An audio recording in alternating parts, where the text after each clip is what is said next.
I'm Dr. BethanyJackson from the Rights Lab at the University of Nottingham. Today I'm going to talk to you about the application of remote sensing as a new form of data collection methodology in the anti-trafficking sector. So today we're going to look at the connection between technology and trafficking using satellite data in our Slavery from Space program. So first of all, I'm going to give you a quick overview of the terminology. We use modern slavery in the UK and the University of Nottingham based on the condition or status of a person who the powers attaching to the right of ownership are exercised. So we use this as an umbrella term for exploitative practices such as forced marriage, forced labour, human trafficking, slavery and slavery-like practices, for example, debt bondage. We use this terminology because it's the terms used in the legislation. And that's what I'll be using going forward, even though it's used ubiquitously in the same way that human trafficking is. It's that umbrella term. So our research mandate at the Rights Lab comes from the Sustainable Development Goals and Target 8.7 in particular, which looks at taking immediate and effective measures to eradicate forced labour and end modern slavery and human trafficking. And this comes in conjunction with the 2012 outlines in the production of these goals, and in the document it also explicitly states in some of the methodology sections that remote sensing and earth observation should be used as a tool, and we're seeing that increasingly on the environmental sector side, but we also want to see that from a more humanitarian social sciences perspective. And so our work draws those two parallels together. My research particularly focuses on the connection between the modern slavery environment nexus, but I'm going to talk to you today a bit about how we use those technologies as a whole to investigate modern slavery, or the sectors predominantly that use that. That's the caveat that I'm going to put out up top. Slavery from space, but we can see those sectors which help inform our work, and that ultimate goal is to be able to create a sort of predictive model, or and combine these data with other on the ground initiatives and create systems which can detect modern slavery cases as they occur. And one avenue of integrating those works is through the environmental investigation, and that's how we can investigate those sectors and those high risk areas for modern slavery cases. So I'm just going to give you a little background on satellite Earth observation. So this is just a simple diagram of the kinds of technologies we use. We use satellite imagery predominantly, which is a passive form of remote sensing. So it takes a measurement of the reflectance of an object on the Earth's surface, usually from sunlight that's reflected, from things like buildings, trees, water, the ground, and it enables us to understand the features of the Earth's surface because they all have an individual reflectance pattern, and that's what we use to create an image, and that's how we can differentiate between things like crops and buildings. And also we get these lovely images where we can apply machine learning, so we can apply algorithms which look at the shapes of distinctive buildings, but also look at things like LiDAR, which can measure the heights of trees and canopies, so we can measure deforestation, or we can use things like radar systems called SAR, synthetic aperture radar, and we can look at the different fluctuations in the ground surface, which might help with mining and that kind of thing. But predominantly in our work we use optical remote sensing, which is providing a reflectance image of the Earth's surface, and that's what we use to what's atmospherically corrected to look at these sectors that we're using. And at the Rights Lab, we're sort of pioneering this sort of approach to look at those sectors which are inherently using modern slavery. We've looked at some migration and the risk in Greece, in strawberry fields, and also there's a new project that's funded by the UK Space Agency that's just starting in Uganda, looking at how we can support anti-trafficking. So in my work particularly, we use an awful lot of open access data, and I'm very much an advocate for that. So we use things like Landsat, which has a 50-year archive, which is run by the USGS and NASA. There's also the growing and equally compatible with that data set, data from the Copernicus mission, run by the European Space Agency, which has a lifetime guarantee of all the data being open access because it's funded by the European taxpayer. but anyone in the world can access that. And then there's things like programs like Google Earth Engine, which combine lots of these data sets, and you can use interesting and innovative open access code to do analysis on these types of data. And Google Earth, which is, I think, the flagship that everyone uses. We all use Google Maps. Google Earth is something that's really been inherently important to my work, and also the piloting of these projects in the Rights Lab and as a test case for these data. We might not necessarily have the reflectance, so we can't do in-depth analysis, but it does allow us to see the scope of optical remote sensing and looking at it as an image. And then in the lab, we have partnerships with Planet and Airbus to supply high spatial resolution commercial data, which can be tasked, and we've also had partnerships with crowdsourcing data sources such as TomNod, which is a part of Maxar. So in terms of investigating slavery from space, there are 3 key areas, and the first pilot data sort of study was fish processing in the Bangladesh Sundarban. This is where the work all sort of started. This is based on land-based fish processing activities. Fisheries are often looked at in terms of modern slavery, but they're often also looked at in terms of their marine fishing capabilities. So we're looking at processing in this sense, and on the picture is the largest camp, fish processing camp in the Sundarbans in Bangladesh. This is on the island of Dubla Char. As you can see here, you see these distinctive buildings. This is an Earth Eye image.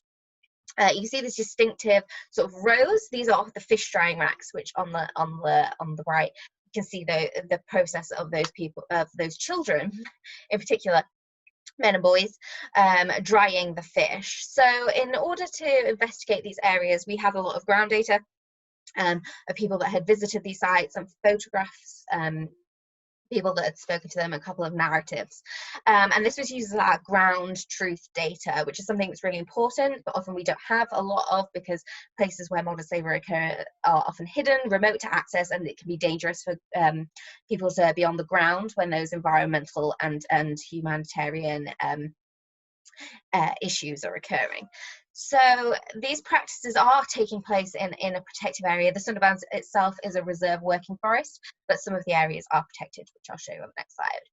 So we did a systematic visual assessment and search using Google Earth Imagery. So we looked at a temporal period of 2002 to 2018 with sporadic gaps in between, because that's the issue with open access data. You don't necessarily get all of the data that you would want, and that's why you can do a baseline study with this, and then you might want to go back and incorporate commercial data if you have the funds to then fill in those data gaps, which is something that we will be looking for in the future. So from our open access data, we were able to find the number of the camps, measure the area deforested and the size of those camps, monitor the fluctuations over time in terms of erosion, development, and those changing structures in the camps. So in terms of SDGs, this is really important, because what we see is this interconnectedness of both the SDGs and also within modern slavery and the environment as part of that nexus. So we're obviously tackling SDG 8.7, but then also climate change action, because the mangroves are a really important carbon sequestration area. Life below water, because we're dealing with fish here, and life on land, because we're at that coastal fringe, and that's really important. So in terms of, you can see the detail we can get from a commercial satellite, for example, from the Earth Eye image. And then this is just a map using baseline data, basically, from Google Earth. So we were able to map, and you see the outline of the Sundarbans, and you can see all of the human activity that's occurring. But then there's also these 3 environmentally protected areas on the southern coast, Sundarbans west, south and east. So they're protected areas where no human activity is permitted.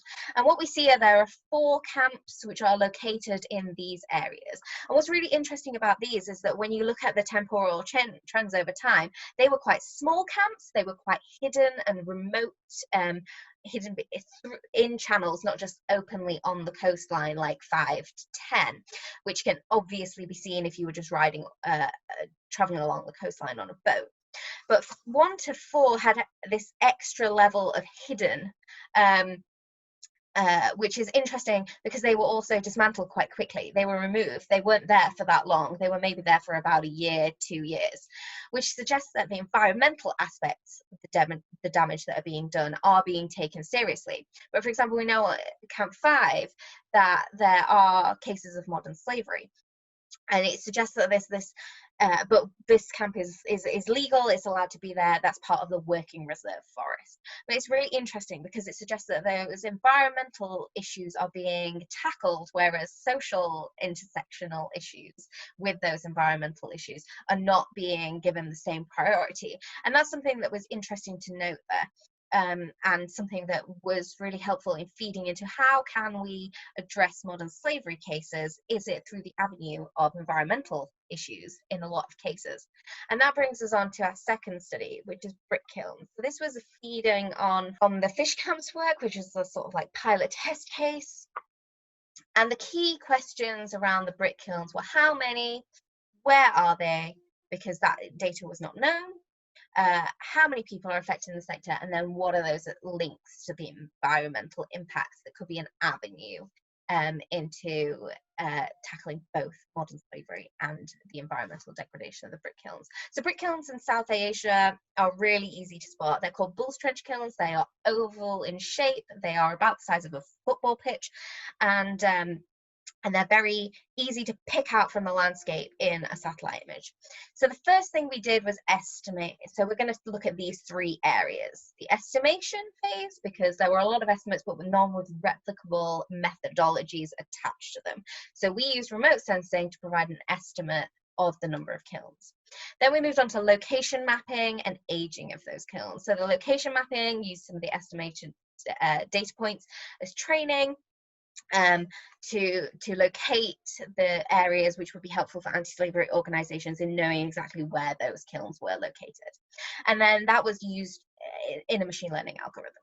And then those data points were then used in conjunction with Landsat and a different form of machine learning to age the kilns. And that gave us a really rich temporal data set, which is really vital when you're looking at the assessment of, say, an environmental impact or trying to navigate the number or prevalence of modern slavery cases in the form of debt bondage in these locations. And then that can feed into other things. So the data program at the Rights Lab have a partnership with UNDP India, which is using these data to look at the environmental legality of these kilns. And they're working whether the legality of those kilns is, from an environmental aspect, if they're non-compliant, does that mean they've got a higher risk of modern slavery?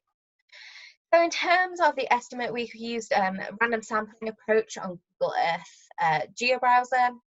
Again, we used a systematic visual search with a random sampling approach across the whole of the region. So Punjab and Pakistan, 11 states in northern India, Nepal and Bangladesh. As you see, there were some issues with the sampling. It's a random sampling approach. So some of Bangladesh didn't get hit, Jammu and Kashmir didn't get hit, but there were a lot of points across many of the other states. 320 sites were sampled and around 1,000 kilns were located in those areas.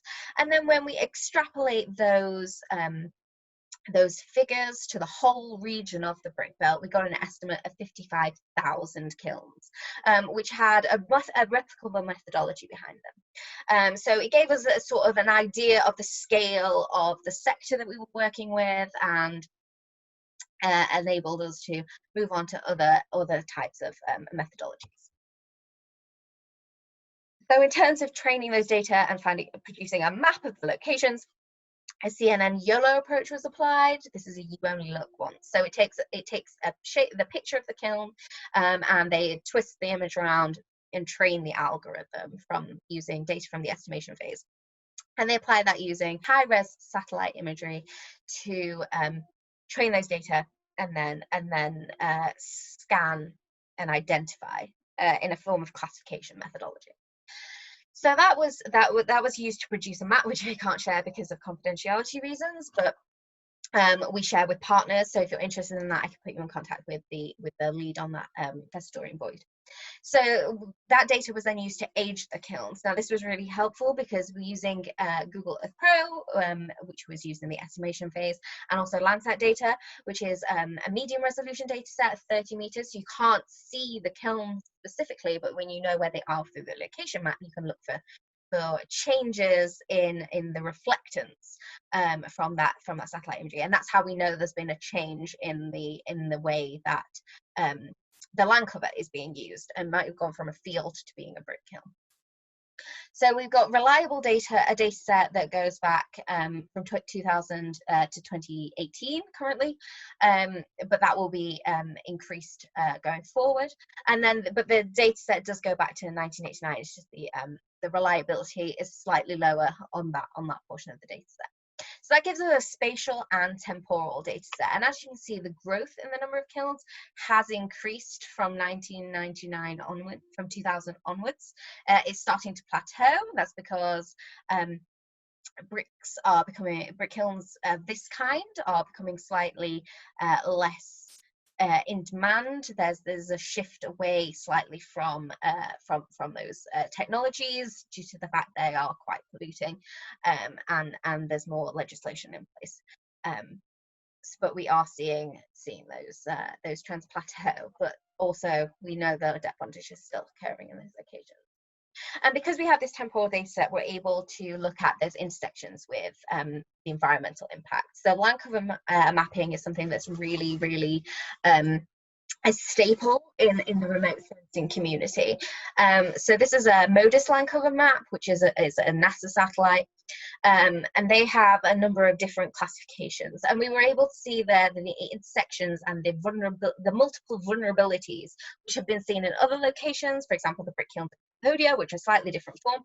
But we often see that climate change impact is the impact of droughts in that case leads to migration, and that leads to the bondage of people in brick kilns there, which often use things like clothing from the offcuts from the garment sector, which obviously releases further pollutants, increasing the risk of climate change, and then droughts within those regions. So it's this interconnected cycle between modern slavery, environmental degradation, and climate change.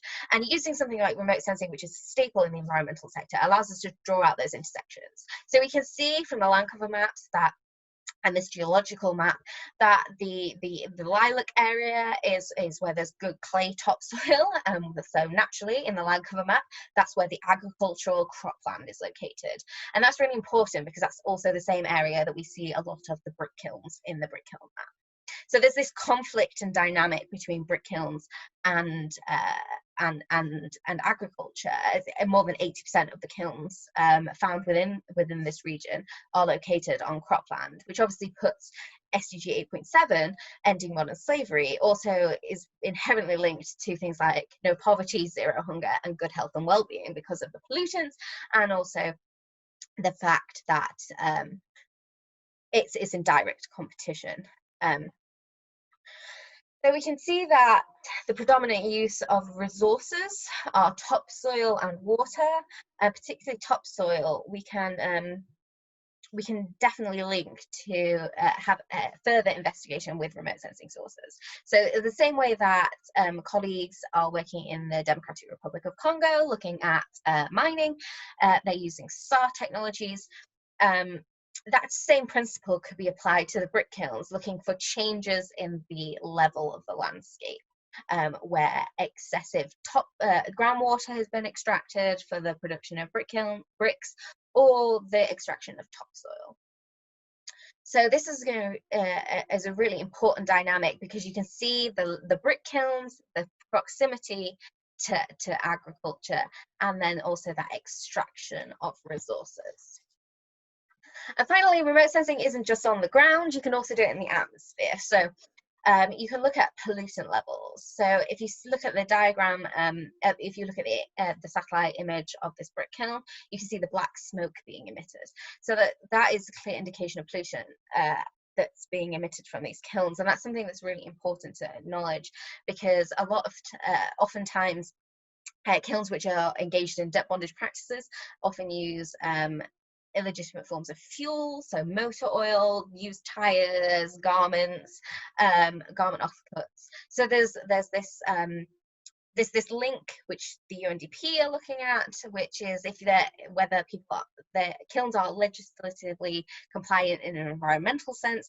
Are they linked? If they're not, does that increase the risk of worker exploitation within the kiln? So using Copernicus data, for example, we can look at the whole brick belt and look at those changing emission patterns. And whilst nothing has been found clearly between brick making and emissions using this particular data source, using as a region, we're currently deep diving into the specific locations of the brick kilns and looking at particulate matter. So these cover things like NO2, nitrogen dioxide, ozone, sulfur dioxide. But we are expecting that particulate matter and looking at the correlations there from a different satellite called MODIS. There's currently a limited data set, which might be why the trends weren't found in this particular study, but we're hoping that as the data set grows, this is quite a relatively new satellite data, was available from 2018 onwards, so only a year was assessed. We're hoping that the patterns that can be seen and the trends will be able to be acknowledged. But you do see a lot of hotspots around urban environments. That's a lot of the kilns are located on the periphery of urban environments. So naturally the pollution, teasing out those relationships between the pollution in the brick kilns and elsewhere will be vital.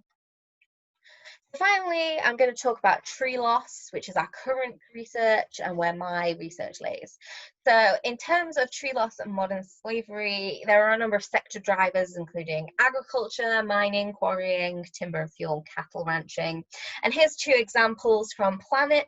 They're a satellite company which has a large constellation of small satellites. The first image is of illegal mining in Peru, which shows the deforestation and the presence around river environments. And the second is an example of deforestation and then agriculture. And often we find that the direct form of subjugation to modern slavery is not necessarily the removal of trees for timber or fuel, but it's often a means to an end. People are exploited in the removal and deforestation of trees in order to then be subjected to modern slavery in an agricultural sector, for example.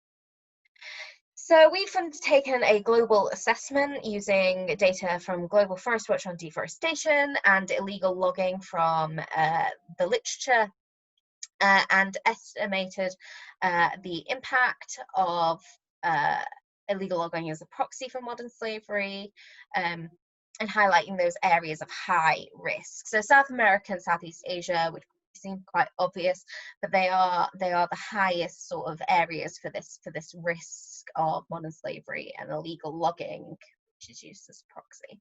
And from this data, we're able to look at specific areas. So this is data from Houston et al., which model the predicted deforestation loss, tree loss by 2030. So this is if it's business as usual, by the end of the term of the SDGs, this is where we'll be at. So in Brazil, we obviously see high levels of predicted loss in the Amazon, driven by cattle ranching, agriculture, timber in the form of illegal logging, and Brazil will be an interesting case to note because of the changing dynamic of their political situation and what that means for modern slavery cases and also the environmental protections and those that rely on the forests because they live there. And then in Indonesia as well, we have the oil palm sector, which is an interesting case. There's a lack of consistency in their legislation and increased vulnerability for climate change mitigation in the form of peatlands. And it's the thinking about that as a holistic landscape approach, because we know an awful lot about the environmental impacts of oil palm, for example, but we don't necessarily know. And there's a little bit of work on the environment, on the social side and the workers, but there's not a huge amount of data connecting those two together. So at the moment, we're taking Brazil as our case focus because Brazil has an extremely good data set of modern slavery data that's produced by SmartLab, and is openly available. So they're looking, that has the cases and the locations of modern slavery data. It's not by no means a perfect data set, but it's one of the best that we have on a country, a national level. So we're looking at developing a country analysis by combining disparate data sets of tree loss from Global Forest Watch, which is an open data set, and the SmartLab data. So we're going to use this as a test case because we think we'll be able to tease out some relationships, but we know it's not going to be perfect because even though we have the very best data that we have available for that case, we're still going to need to highlight those areas where data are available and highlight these are the kinds of areas. So we're looking at both spatial and temporal trends in those cases, and developing the intersectional landscape approach around ideas of migration, environmental defenders, to provide a holistic view of the forest, which is often not looked at from the sense of modern slavery. But this is a third-party product. It's taking Landsat data, classifying it into areas of change, and then making it available on an open level for people to use, and people haven't necessarily looked at these two interconnecting issues in such a way before. And that's what I find really exciting about the application of well-used remote sensing data sets, but in a new and innovative manner, and producing information that people may find useful in both the conservation and environmental sector, but also the anti-slavery community, who seem really open to these kind of new ideas.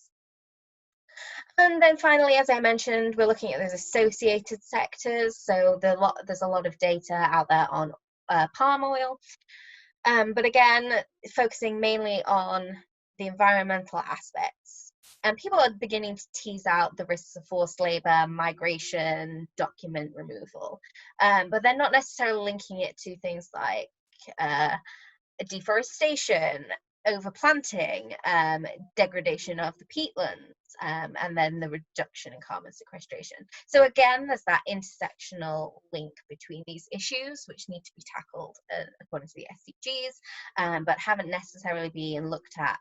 And what we really don't want to see is the environmental sector come in and be like, we're modern slavery experts, but it's really about increasing that engagement between environmental actors and anti-slavery actors in order to get the best expertise from both of those areas to really provide a holistic assessment.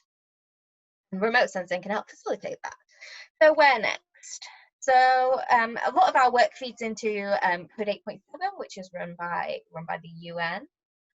So we're a partner in Code 8.7, and we have a lot of the data program work specifically feeding into the project there, which Professor Dorian Boyd and James Goulding are heavily involved in. Our work in particular is slightly peripheral. We use the same sort of data sets, but we apply them much more to the environmental sector. But again, they can be integrated. It's important that integrated as a vulnerability indicator or a risk indicator in Code 8.7. So finally, I think the key takeaways are data collection of primary data on modern slavery, looking at those links between intersectional issues, for example, the environment. We want to move away from this idea of proxies, of which remote sensing can be a proxy in some cases, but also it is a primary data source that can be used to look at the environmental effects, for example, or the locations and the spatial and temporality of these sectors. It's also really key. Technology in remote sensing is increasing at a really quick rate. We've seen smartphones develop over the last 10 years. Satellite technology is going the same way, and there are really interesting developments that will be key and could provide a really valuable and rich set of data that can be utilized by the anti-slavery sector in the future. We can look at those additional intersections with other human rights issues and environmental crimes. I'm a really big advocate for the continued access to open and freely available data, and I think that's something that's really, really important. And then this idea of feeding into a global slavery observatory, of which Code 8.7 is sort of the pioneer, in a similar manner to the disaster charter. We can combine data sources to create a layered global monitoring approach in areas of high risk. And finally, development of survivor partnerships and those intersections of partnerships between anti-slavery organizations. So thank you for listening to my talk on trafficking and technology, looking at the intersection of modern slavery and the environment, particularly through the assessment of remotely sensed data and how we can use that in a broader sense to monitor anti-trafficking. I hope you enjoyed this talk. Please feel free to get in contact. Thank you.